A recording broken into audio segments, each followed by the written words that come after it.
Good morning, you guys. It's Dorothy and welcome back to my channel. In today's video we are going to go into chapter 9 of The Lake by Natasha Preston. This book is very interesting and I can't wait to get more into it with you guys, and please don't judge me. I do still have makeup on from yesterday.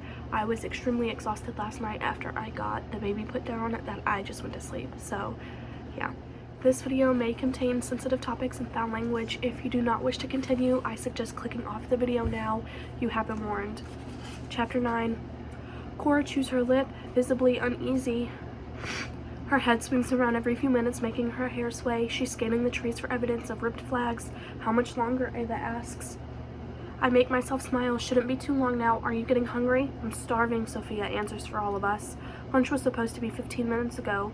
When will Andy begin to worry? We have a phone for emergencies. Cora has placed her hand over her pocket a few times. She's probably considering when the right time to call would be. I know what she's doing. She wants to show the girls how to orient yourself when you're lost, but there's a reason we haven't found a single flag landmark yet. Someone has removed them. It's so obvious. Why else would they be missing? Colored rags do not untie themselves from tree branches.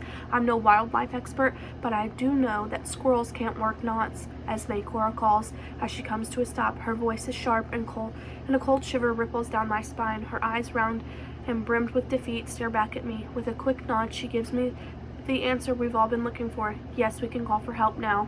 Hey, look, I say, my eyes catching something red. Cora is a step behind me as I jog to the scrape of a material on the ground by a tree. Is that the flag? Maisie asks. I swipe the flag off the ground and hand it to Cora. Someone ripped this off the tree and left a piece behind. Who would do that? Cora says. I shrug one shoulder. We're on track though. Just a shame we don't know which cross this relates to on the map. Yeah, I think we should still call Andy. Kayla catches up to us. The girls are whispering about what's happened. Hushed voices are spurting all sorts of crazy stories. It was definitely ripped off, I tell Cora and Kayla, keeping my voice low. The girls are already suspicious and pretty much think there is a madman after us, especially since Ava thought she saw someone watching us. Did she? Do you think that Ava could have seen a person? I whisper. The same person who's taken the flags off so we get lost? Cora shakes her head, frowning like I've just asked if she believes all of those Area 51 conspiracy theories. I do not. If I'm an alien visiting Earth, I'm not going to the Bahamas, not Nevada. I'm going to the Bahamas, not Nevada. Drink some water, Esme, Kayla tells me. Now she thinks I'm delirious. I take my water bottle out of my bag and pretend I can't see Kayla's tight lips and tense eyes. It's her way of telling me to get a hold of myself. That would be wonderful, but I can't until we're safely back at camp. All right, girls, it looks like we veered off course, so we're going to make a call to Andy for some assistance.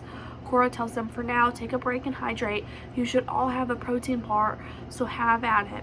Wait, what is that? Isabel asks. Ava stands on her tiptoes. Yeah, why is the flag on the ground? Cora tucks the marker into her pocket.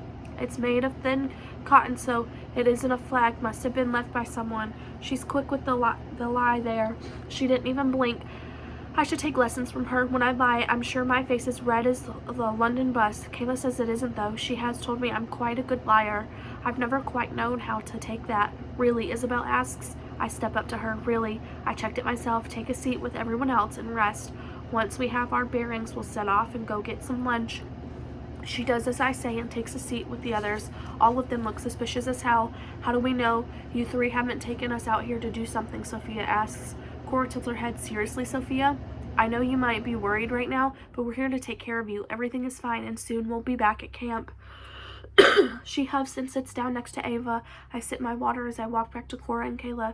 Doesn't that thing have Google Maps? I ask Kayla. She smirks. I ask the same thing. We won't get service, but Cora's going to ask Andy to message our location and the direction we're supposed to head.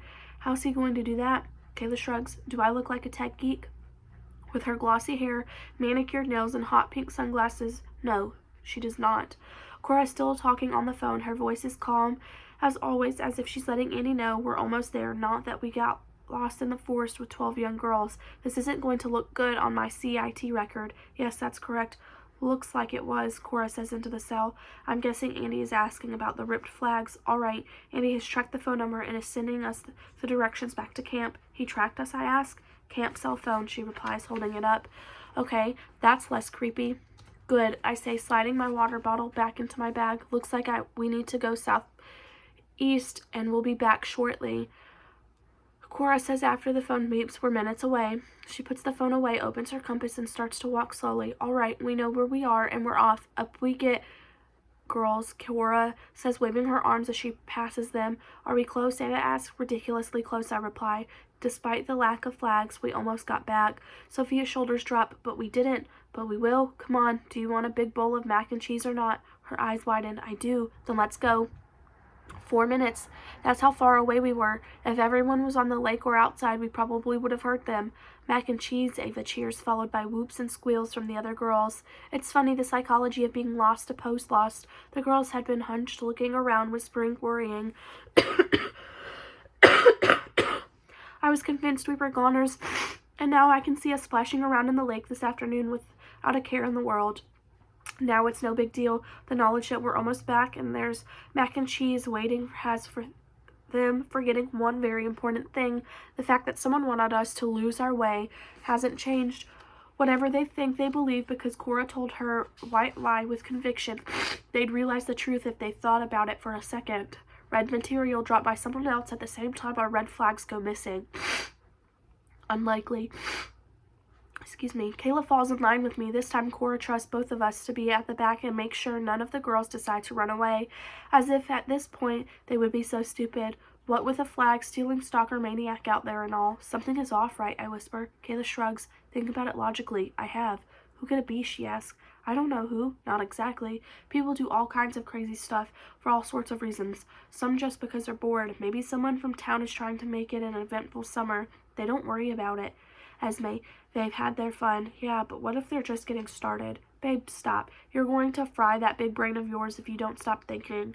I'm not usually this bad. It's being back here. Okay, I'm done. I tell Kayla, mostly to stop her from thinking too much about who could be out there, and I'll do my best to ignore what my mind is trying to convince me of. It's like my mind and I are separate entities sometimes. The battle of staying sane versus letting hysteria take over. I don't want to think the worst. This summer is supposed to be fun, and I'm letting what is probably some innocent prank get to me. Kayla and I pulled pranks when we were here. Everyone does. It usually starts with the counselors. Once the campers have settled in, then it goes back and forth. The most likely culprits are teens from town who have wandered onto camp property and stolen some flags from the trees. A cheer from the girls jolts me from my incessant thoughts. My muscles unlock. We're back. The trees give way to open land and the glorious body of water. I'm so freaking happy to see the lake. The girls run for the food hall chanting about mac and cheese. Annie laughs and steps out of their way before they trample him. He waits for us to catch up. Thank God we're back, Cora says. Thanks, Andy. What happened? She takes a scrap of red material out of her pocket. Looks like someone has been having fun on campgrounds. Andy takes it from her hand. Someone has taken the flags off? Yeah. Muttering something under his breath, he straightens his shoulders. I'll deal with this. We'll have Garrett and Ward come in and set the flags up again. Go eat and well done on staying calm and getting help when you needed it. I smile at Andy, feeling like a bit of a fraud for accepting his praise along with Cora and Kayla. I didn't show the girls that I was worried. I suppose that's what counts. You good, Kayla asks me. Yep, you. I'm fine, she replies, and trips over the threshold of the food hall. Yeah, me neither. That is the end of this video. I will see you guys in the next one. Bye.